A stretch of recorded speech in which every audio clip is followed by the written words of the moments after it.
With the troops, she watched a display of abseiling before taking the controls of an armoured personnel carrier.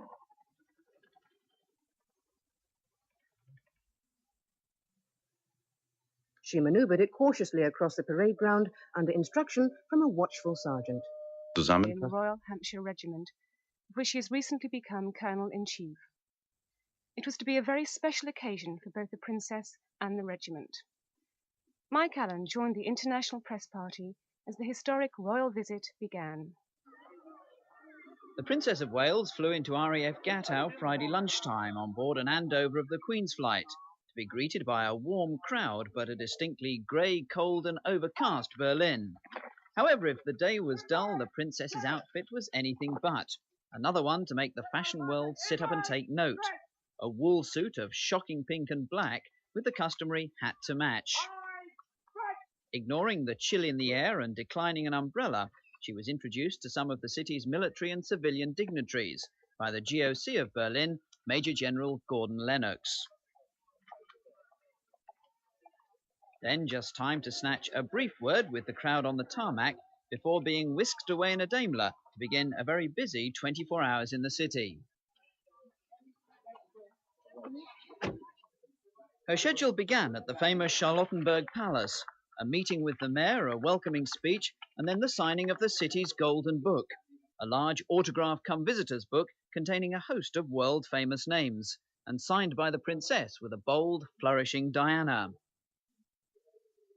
Outside, a chanting crowd, many of whom had travelled from West Germany and had waited several hours to see her, were rewarded with a short walkabout in front of the palace, as the princess collected the first of many posies that day. The main purpose of the princess's visit, though, was to meet the men and the families of the 1st Battalion, the Royal Hampshire Regiment, a regiment which boasts 10 VCs and battle honours going back some 280 years, but until a couple of months ago without a colonel-in-chief. So how was the princess chosen for the post? Well, there are quite a few regiments in the army that haven't got colonels-in-chief. We were one of them.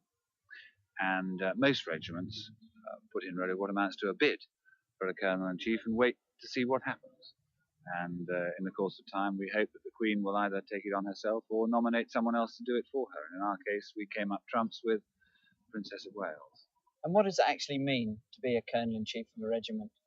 Well, it's an honorary and ceremonial function, really. We hope that Her Royal Highness will visit us often when she has time.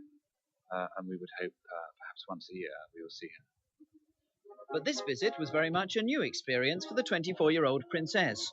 One of her first engagements abroad without Prince Charles by her side, and her first real encounter with the complexities of military life. But still, when she arrived to inspect the battalion at the parade square at Wavell Barracks, she looked relaxed and cheerful, still refusing a coat despite the distinct threat of rain. The parade was her first chance to meet some of the men, and she made the most of the opportunity by chatting at length to many of the soldiers. The afternoon's formal proceedings were then rounded off by the traditional feu de joie, the joyful volley. And then 3 rousing cheers for their new colonel-in-chief.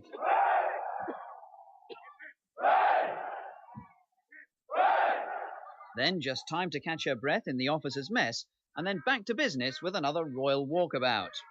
Although security around the barracks was very tight, inside things were much more easygoing and low-key, with the scheduled 15-minute walkabout turning into nearer 30, as the princess stopped all the way along the route, chatting to soldiers' wives and, of course, the children. Meanwhile, her lady-in-waiting was collecting enough posies to open a small florist's. And as the evening grew darker and the flash guns popped, the princess was happy to show off her special gift from the regiment that she was so proudly wearing, a Hampshire's cap badge crafted into a brooch by a leading London jeweller's, from gold, rubies and emeralds, a present from all the regiment, although its cost was a closely guarded secret. 50 lucky couples had been invited to meet the princess at a small tea party after the walkabout. So what were some of their impressions of their royal visitor?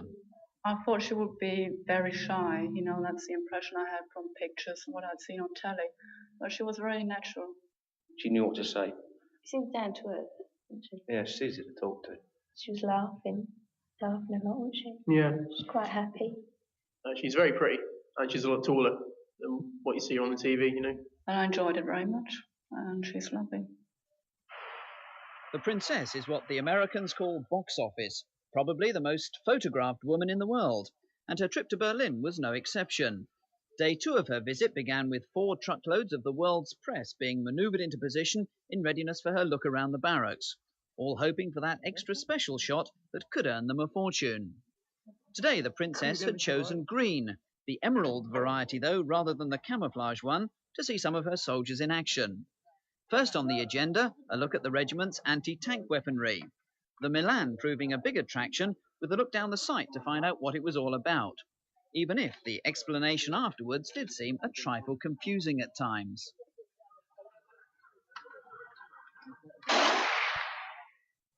Then it was on to a demonstration of the men's fighting prowess, as the regiment, nicknamed the Tigers after their time in India in the 1800s, showed off their teeth in a mock battle.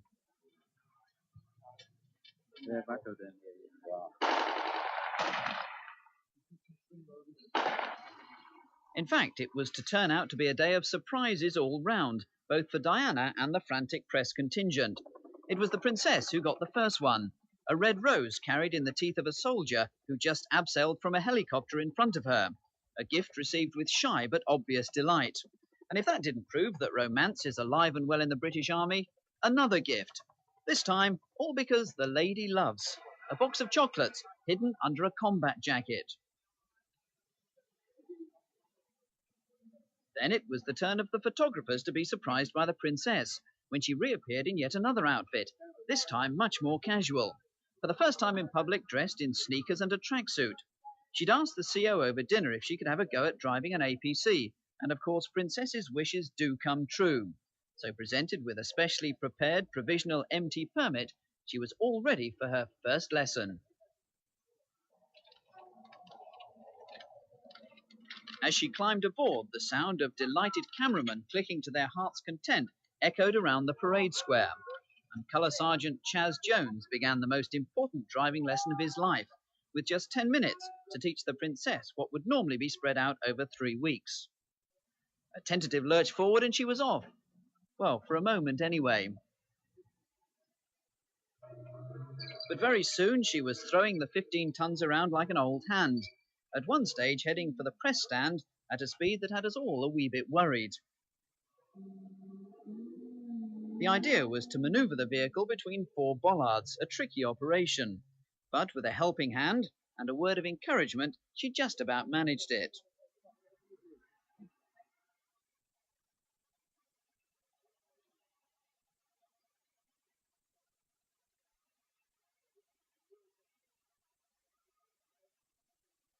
Then, having mastered the art of going forward, it was time for a wrench at the gear stick to have a go at reversing.